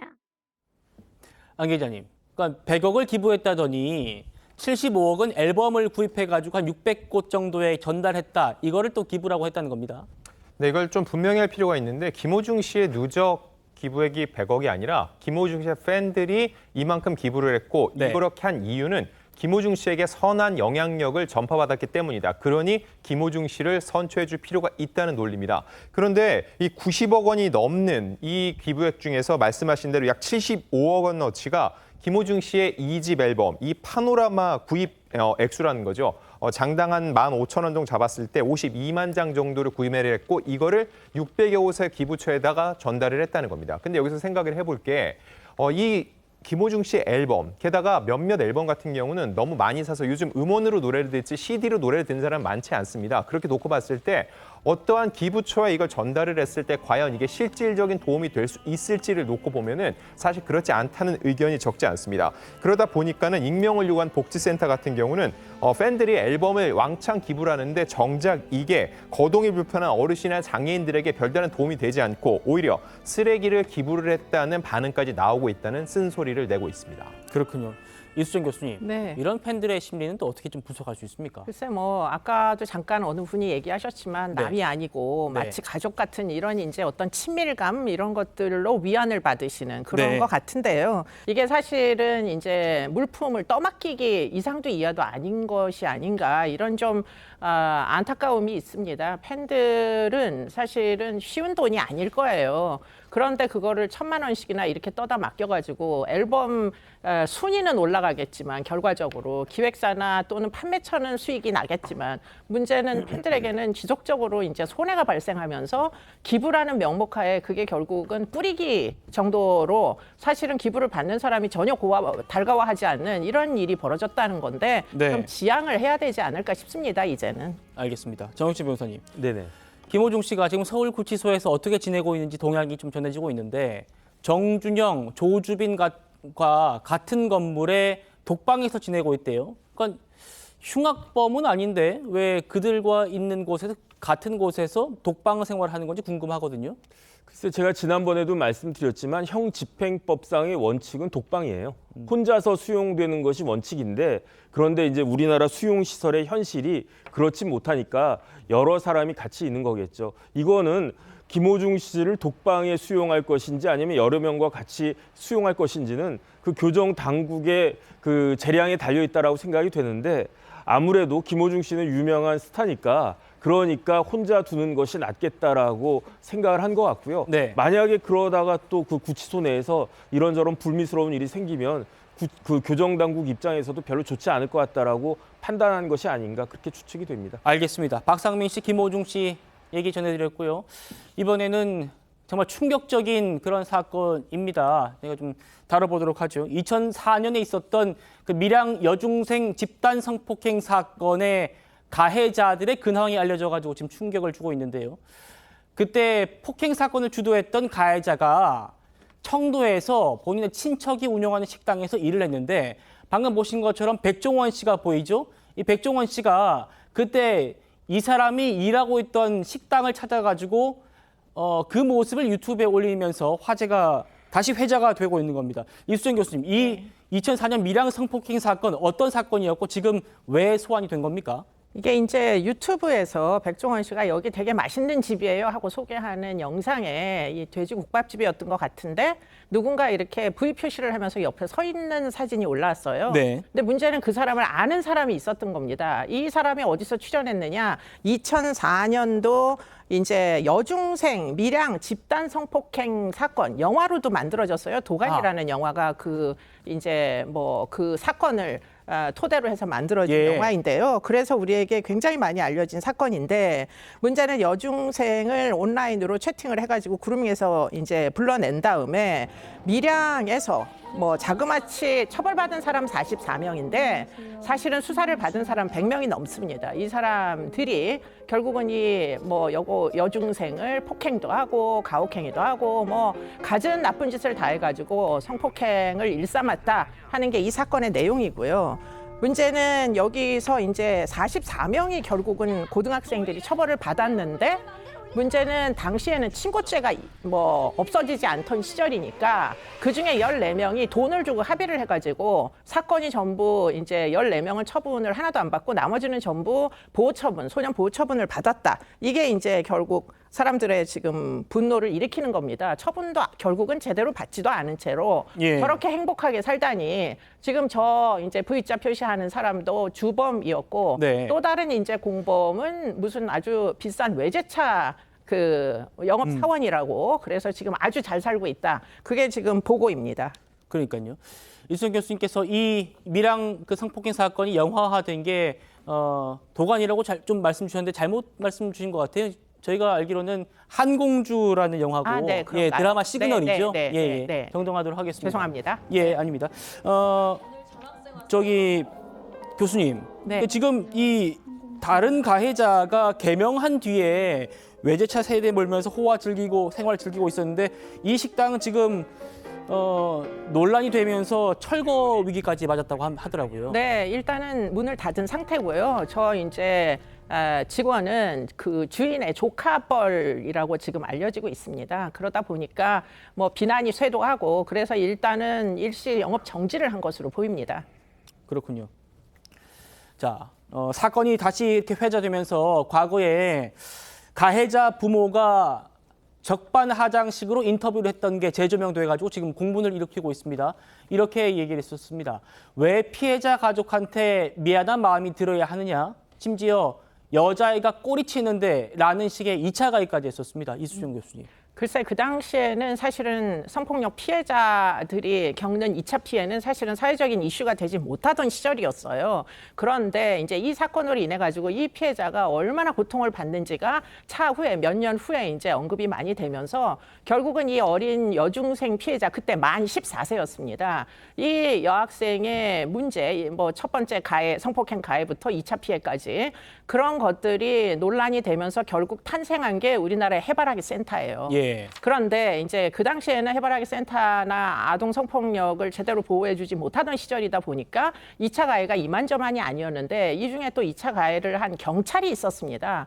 경찰도 뒤늦게 신분이 알려져가지고 사실은 상당 부분 이제 경찰서 내에서 뭐 부적응을 경험을 했을 걸로 추정이 되는데 그때 뭐라고 얘기했느냐 외모를 비하하면서 밀양이 너 때문에 뭐 밀양 망신이다 이렇게까지 이야기한 2차 가해 행위까지 있어가지고 공분을 일으켰던 게 지금도 기억이 납니다. 네, 안 기자님.